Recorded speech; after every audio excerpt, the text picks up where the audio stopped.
चला तर मग लसूण सोलून घेतला.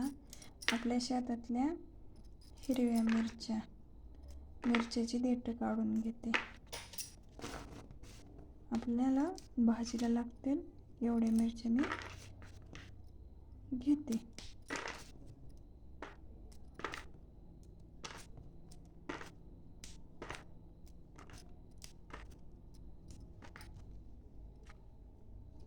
आपल्या शेतातली कोथिंबीर,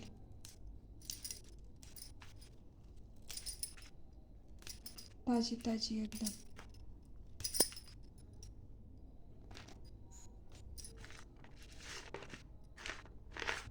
लसूण, हिरव्या मिरच्या, कोथिंबीर आणि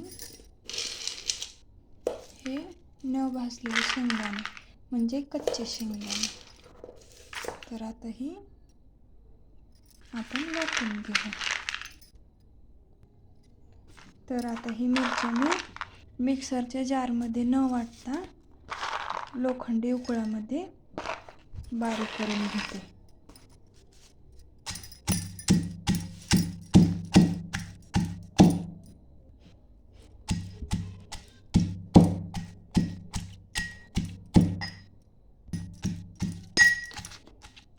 थोडं मीठ टाकते, अर्धा चमचा, म्हणजे मिरच्या लवकर बारीक होतात.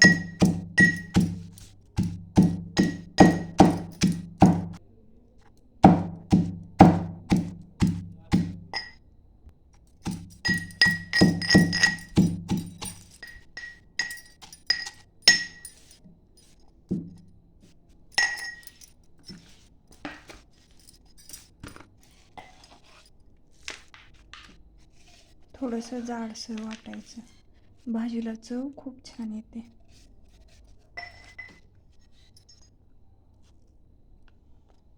आता तुम्हाला कळलंच असेल की आपण ह्याची भाजी करणार आहोत. चला तर मग भाजीला फोडणी देऊ. 2 चमचे तेल,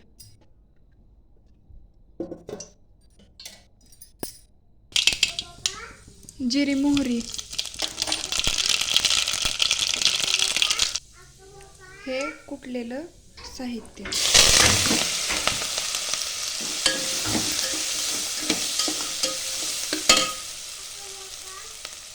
थोडी हळद, परतून घ्यायची चांगली.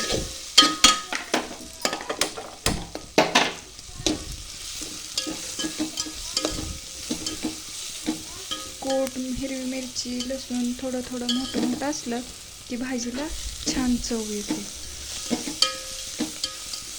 परतून झालं की अर्धा तांबे गरम पाणी टाका.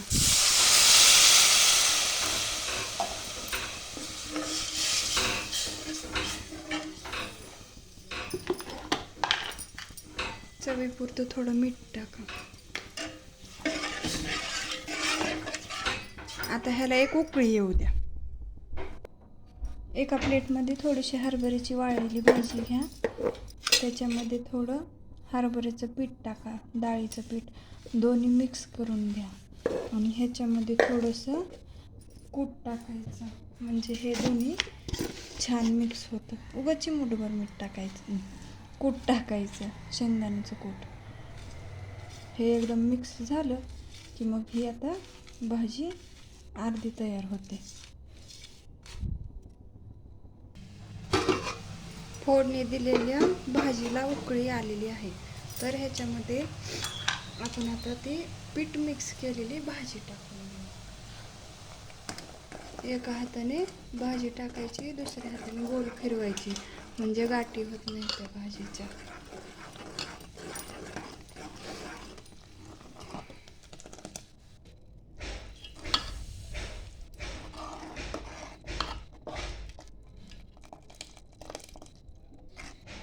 बघा भाजी किती छान तयार झालेली आहे.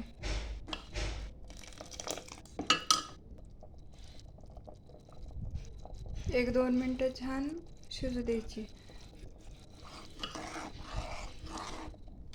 आमच्या इकडे याला भाजी हाटला असं म्हणतात. छान भाजी हाटून घेतली.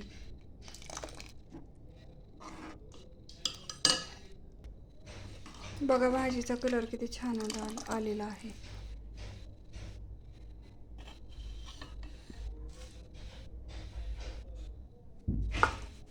हे ज्वारीचं पीठ आणि त्या भाजीसोबत खाण्यासाठी ज्वारीची भाकरी करते मी आता.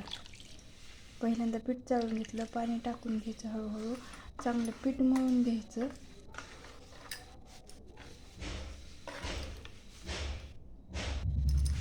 भाकरीचं पीठ छान असं चुरून घ्यायचं, म्हणजे भाकरी चिरत नाही, फटत नाही, फुगते. पीठ बघा एकदम कसं मऊ झालेलं आहे.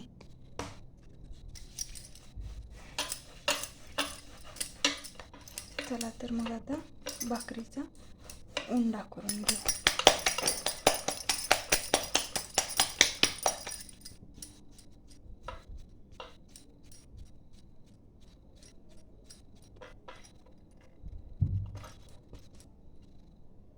थोडं कोरडं पीठ पसरून घ्या आणि भाकरी आता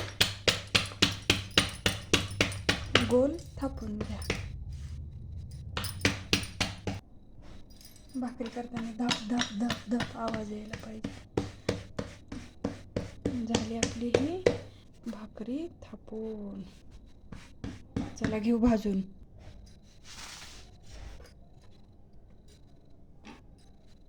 तव्यावरती टाकली, पाणी लावून घेते.